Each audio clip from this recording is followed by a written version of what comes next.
Moving on to the other big story, the Karnataka government is now set to oppose centre's proposal to declare the Western Ghats as an eco-sensitive zone. Karnataka Chief Minister Basavaraj Bommai will head to Delhi with a delegation to meet Union Environment Minister on the 26th of July to discuss this issue. Speaking to Mirror Now's Neha Hebbale, Karnataka CM said that nature and human lives must coexist and that balance should not be disturbed. Let's listen in.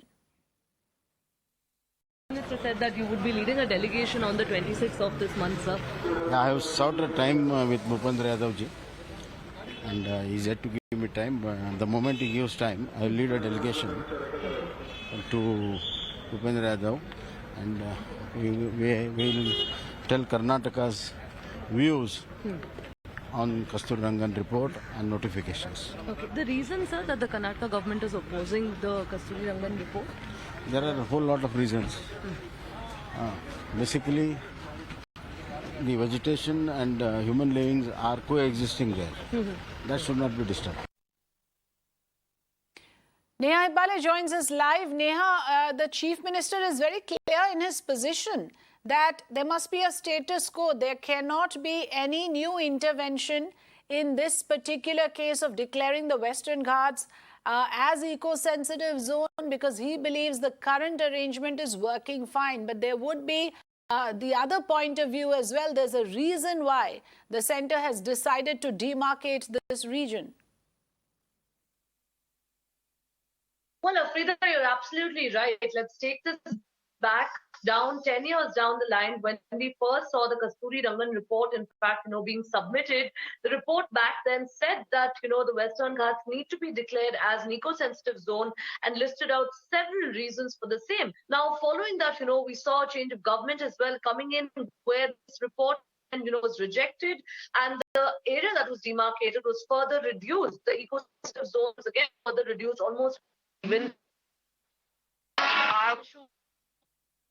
cropped up again. The Karnataka government has, on multiple occasions, even led by the previous Chief Minister Basavaraj, voiced its opposition. There have been multiple notifications to this effect, asking the government to accept this report. However, the Karnataka government has remained firm on its stance. Imperative to mention over here that, in fact, the Home Minister, who actually chaired this meeting of all the MLAs that were opposing this, even went on to say that the Karnataka government would not back off and would even take the fight legal if need be. So while on one hand, you have the Congress that's turned this issue political and has torn into the government about not having clarity between the centre and the state, the larger issue, Afrida, that we're going to be focusing on, of course, remains the fact that environmentalists have slammed the Karnataka government and have and even alleged that the Karnataka government is opposing this report merely in the interest of certain, stakeholders who have, in fact, been booming in the area.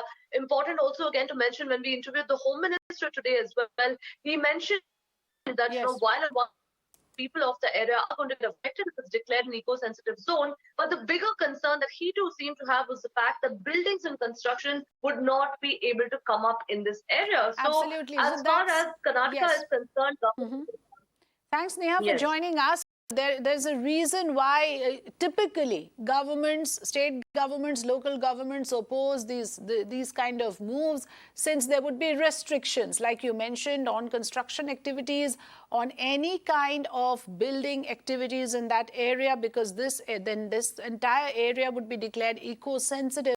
Now, let me bring in Mr. Devi Goenka, who is an executive trustee of Conservation Action Trust. Very good evening, Mr. Goenka.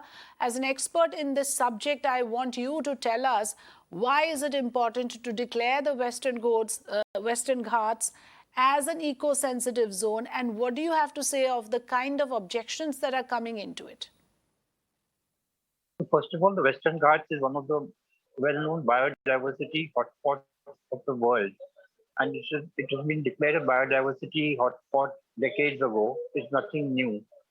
And given the very wide range of biodiversity and the different species that exist within the Western Ghats, when Jairam Ramesh was the Environment Minister, he decided that the Western Ghats needed to be protected. He set up a task force under the chairmanship of Madhav Gadgil.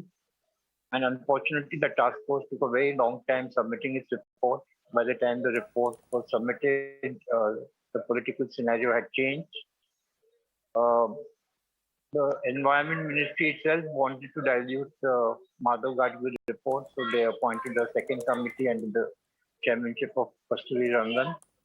Kasturi Rangan committee did a mapping exercise based solely on satellite imagery, and they recommended that the area that should be protected be reduced to something around 58,000 square kilometers instead of the 150,000 square kilometers, which is the extent of the Western Ghats.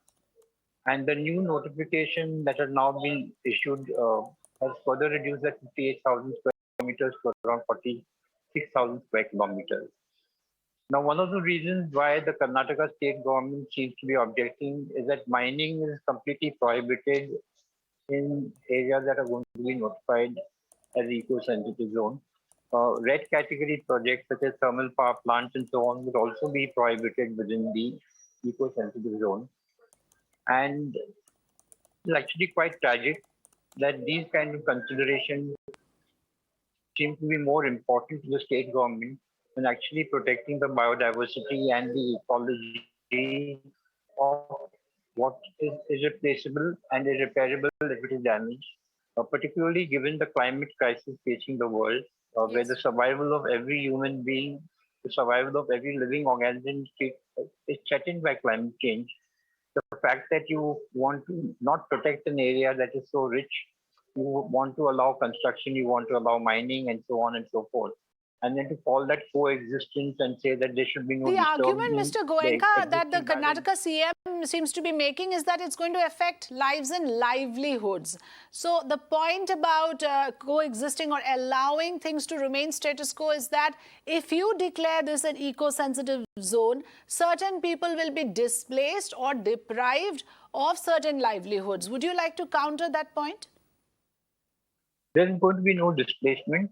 Nobody is going to be physically removed voluntarily or involuntarily. Okay. The eco-sensitive zone notification is not like that under the Wildlife Act, where there's a national park or sanctuary, where the threat of displacement sometimes worries people. There's definitely a misinformation campaign being spread, saying that people will be impacted, they will be moved out, and so on and so forth. And this is just to whip up this kind of political frenzy that is happening. Right. As far as livelihoods are concerned, definitely there would be impact if mining was stopped completely. But the point is that mining actually only benefits the mine owners, and the employees also who work under very bad conditions are subject to risk, are subject to high levels of silicosis, pollution, and so on and so forth.